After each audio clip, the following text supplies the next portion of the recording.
आपत्ती, पूर, अपघात, दरडी कोसळणे, वन्यजीव बचाव अशा विविध संकटांमध्ये शासकीय यंत्रणांसोबत निस्वार्थपणे कार्य करणाऱ्या हेल्प फाउंडेशनला मंत्री आदिती तटकरे आणि आमदार अनिकेत तटकरे यांच्या पुढाकारातून अत्यावश्यक सुरक्षा साहित्य उपलब्ध करून देण्यात आले आहे.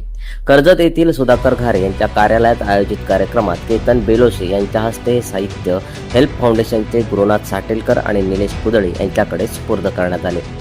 आपत्कालीन बचाव कार्य अधिक सुरक्षित, वेगवान आणि प्रभावी व्हावे या उद्देशाने देण्यात आलेल्या या सुरक्षा साहित्यामुळे स्वयंसेवकांचा आत्मविश्वास वाढणार असल्याची भावना संस्थेच्या पदाधिकाऱ्यांनी व्यक्त केली आहे. मुख्यमंत्री देवेंद्र फडणवीस, रायगडचे जिल्हाधिकारी किसन जावळे आणि जिल्हा पोलीस अधीक्षक आंचल दलाल यांच्या मार्गदर्शनाखाली आपत्ती व्यवस्थापन अधिक सक्षम करण्यासाठी होत असलेल्या प्रयत्नांना या उपक्रमाची जोड मिळाल्याचे यावेळी सांगण्यात आले.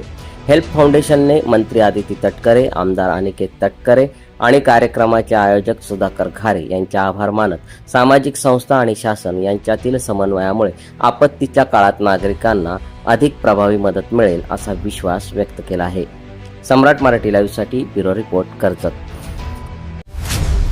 तुम्ही पाहत आहात सम्राट मराठी लाईव्ह.